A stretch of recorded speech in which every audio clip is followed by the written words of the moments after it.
¿Sabías que la crisis final no comenzará con un decreto exterior, sino con las pequeñas concesiones que haces hoy? La hermana White nos advierte que quienes hoy se acomodan a las costumbres del mundo serán los primeros en ceder ante la marca de la bestia. En la lección de hoy, descubriremos cómo convertirnos en estrellas que brillan en la noche más oscura. Bienvenidos al cierre de la lección número 5 de la Escuela Sabática para Adultos, viernes 30 de enero. El título de la lección de hoy es Para estudiar y meditar. En el estudio de hoy, vamos a identificar el propósito de la lección número 5, haremos un breve repaso de la lección de cada día, identificaremos 3 maneras de poner en práctica de la lección número 5, y finalmente, responderemos las 3 preguntas para dialogar. Empecemos. El propósito principal de la lección número 5, titulado Brillar como luces en la noche, es exhortar a los creyentes a reflejar el carácter de Cristo a través de la obediencia, la humildad y el servicio abnegado, permitiendo que la obra interna de Dios se manifieste externamente como una luz en un mundo moralmente oscuro. En la lección de sábado, aprendimos que somos llamados a ser hijos de Dios sin culpa, que resplandecen como luces en el mundo, logrando esto únicamente mediante una relación estrecha con Jesús, quien es la luz verdadera. En la lección de domingo, titulado Mostramos lo que Dios produce, aprendimos que debemos ocuparnos en nuestra salvación con temor y temblor, entendiendo que la salvación es obra de Dios y que el Espíritu Santo nos capacita para poner por obra lo que Él produce en nosotros. En la lección de lunes, titulado Luces en la oscuridad, aprendimos que nuestro testimonio brilla más cuando hay contraste con la oscuridad del mundo. Por ello, debemos evitar quejas y discusiones, manteniéndonos puros e irreprensibles ante las influencias mundanas. En la lección de martes, titulado Un sacrificio viviente, aprendimos que la vida cristiana es un sacrificio vivo, donde estamos llamados a entregarnos con desprendimiento al servicio de Dios, siguiendo el ejemplo de Pablo y de los pioneros que dieron todo por el Evangelio. En la lección de miércoles, titulado Un carácter probado, aprendimos que el carácter cristiano se prueba en las dificultades. El ejemplo de Timoteo muestra que la unidad de sentimientos con Cristo y la entereza ante las pruebas desarrollan virtudes genuinas en el creyente. En la lección de jueves, titulado Estimen a los que son como Él, aprendimos que debemos valorar y estimar a quienes, como Epafrodito, muestran un espíritu de sacrificio y fidelidad, arriesgando incluso su bienestar por la obra del Señor. Y finalmente en la lección de hoy viernes, titulado Para estudiar y meditar, aprendimos que estar cerca de Cristo significa beber de su amor desinteresado, y que en los tiempos de mayor prueba, los verdaderos seguidores de Dios brillarán con más intensidad, como estrellas en la noche más oscura. Veamos qué dice el comentario de Elena G. de White, que se encuentra en la lección de hoy, en el libro El deseado de todas las gentes, página 515 y 516. El que estará más cerca de Cristo, será el que en la tierra haya bebido más hondamente del espíritu de su amor desinteresado, amor que no es jactancioso, no se envanece, no busca lo suyo, no se irrita, no guarda rencor, amor que mueve al discípulo como movía al Señor, a dar todo, a vivir, trabajar y sacrificarse, aún hasta la muerte, para la salvación de la humanidad. Este espíritu se puso de manifiesto en la vida de Pablo. Él dijo, porque para mí, el vivir es Cristo, porque su vida revelaba a Cristo ante los hombres, y el morir, ganancia, ganancia para Cristo. La muerte misma pondría de manifiesto el poder de su gracia, y ganaría almas para Él. Será magnificado Cristo en mi cuerpo, tanto si vivo como si muero. Esta cita desglosa la esencia del carácter cristiano y la verdadera grandeza espiritual. La autora establece una medida de proximidad espiritual que rompe con el concepto humano de jerarquía. Estar cerca de Cristo no es una cuestión de posición o poder, sino de similitud de carácter. El criterio principal es el amor ágape, un afecto que no busca reconocimiento, no guarda amargura y se desprende totalmente del yo. La hermana White vincula la espiritualidad con la acción. No se trata de un misticismo pasivo, sino de un espíritu que mueve al discípulo a trabajar y sacrificarse por la humanidad. La meta del seguidor de Cristo debe ser la misma que la del Maestro, la salvación de los demás, incluso a costa de la propia comodidad o la vida misma. La cita utiliza al apóstol Pablo como la encarnación de este ideal. La explicación de la frase el morir es ganancia es particularmente reveladora. Vivir significa ser un espejo donde otros vean a Cristo. Morir no es un fin, sino una última oportunidad de testificar. Si la muerte de un mártir inspira a otros a creer, entonces Cristo es magnificado, y el propósito de la vida se cumple con creces. La grandeza en el reino de los cielos se mide por la profundidad del servicio y la ausencia de egoísmo. Quien más se entrega en la tierra, más cerca estará del trono de Dios en la eternidad. El segundo comentario se encuentra en el libro Testimonios para la Iglesia, tomo 5, páginas 76 y 77. No está lejos el tiempo cuando toda alma será probada. Se nos querrá imponer la marca de la bestia.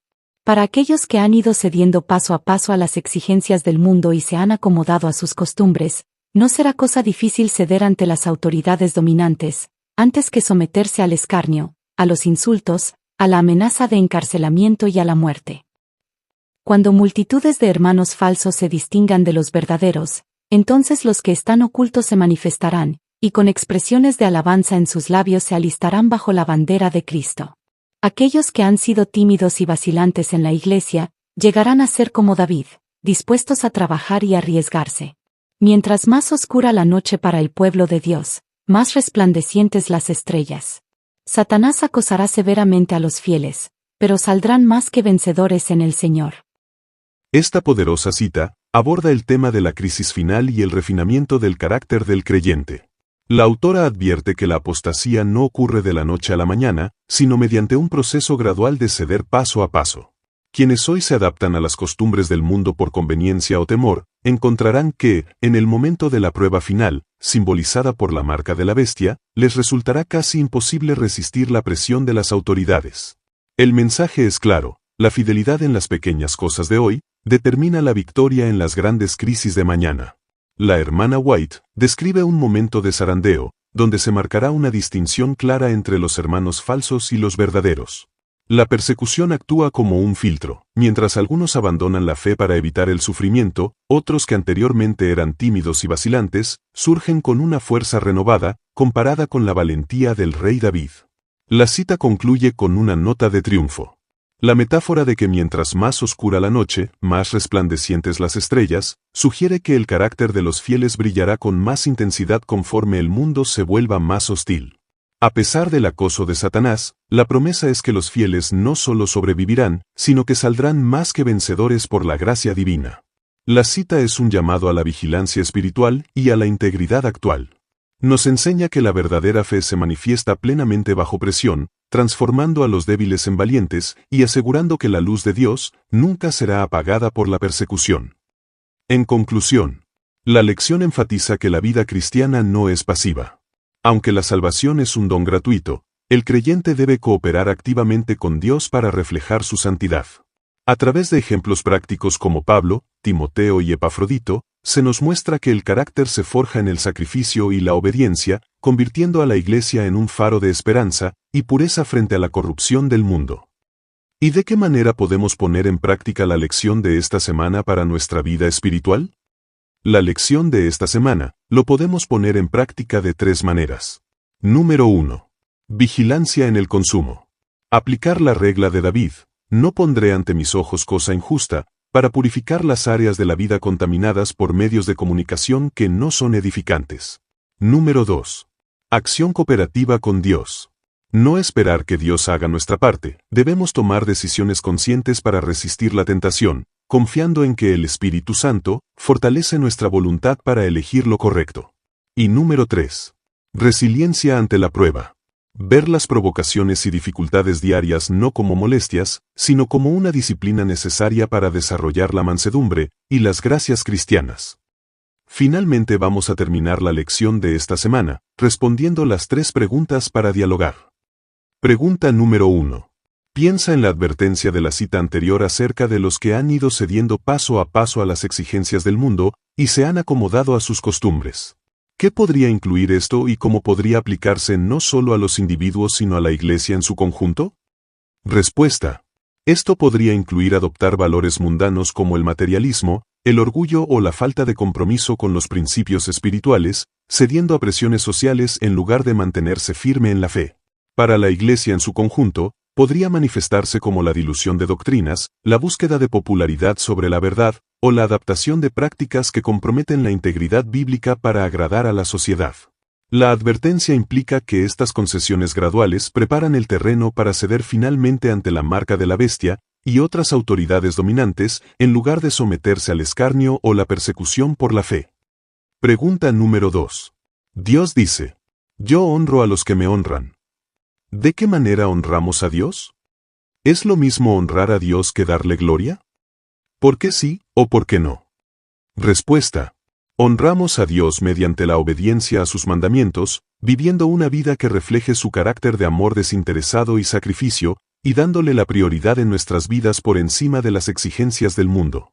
Honrar a Dios y darle gloria están intrínsecamente relacionados. Darle gloria implica reconocer y declarar su majestad, poder y santidad, mientras que honrarlo es la acción o el estilo de vida que demuestra ese reconocimiento y respeto. Esencialmente, glorificar a Dios con nuestros labios y corazones se traduce en honrarlo con nuestras vidas y acciones. Y pregunta número 3. ¿Cómo podemos trabajar en nuestra propia salvación, sin caer en la trampa del legalismo? Respuesta: podemos trabajar en nuestra salvación, o más bien cooperar con la obra salvífica de Dios, al permitir que el espíritu de amor desinteresado de Cristo motive nuestras acciones, en lugar de hacerlo por el miedo al castigo, o el deseo de ganar méritos. La trampa del legalismo consiste en confiar en nuestras propias obras, o el cumplimiento de reglas como el medio para la salvación. La clave es entender que la salvación es un don gratuito que recibimos por gracia mediante la fe, y nuestras obras son la evidencia natural de esa fe y amor, no la causa de nuestra justificación. De esta manera, terminamos con el estudio profundo que hemos realizado de la lección número 5, titulado Brillar como luces en la noche. Hermanos y hermanas en la fe, al cerrar esta semana, recuerda, el carácter cristiano no es un accidente, es el resultado de elegir a Cristo en cada pequeña decisión. Hoy, el mundo puede parecer una noche oscura, pero esa es precisamente la oportunidad para que tú brilles como una estrella, reflejando un amor que no busca lo suyo y que se sacrifica por los demás. No esperes a que llegue la gran prueba final para decidir ser fiel. Empieza hoy purificando lo que ven tus ojos y cooperando con el Espíritu Santo para resistir las corrientes de este mundo. Recuerda que tu vida es el faro de esperanza que alguien está buscando en medio de la oscuridad. Si este estudio ha sido de bendición para ti, suscríbete ahora y activa la campana para que no te pierdas ni un solo día de este viaje espiritual. Mañana comenzamos una nueva semana con la lección 6, y te aseguro que lo que Dios tiene preparado para nosotros transformará tu manera de vivir. Déjame un comentario respondiendo esta pregunta. ¿En qué área de tu vida quieres que Dios brille con más fuerza hoy? Que Dios te bendiga, y nos vemos mañana para seguir estudiando juntos la escuela sabática.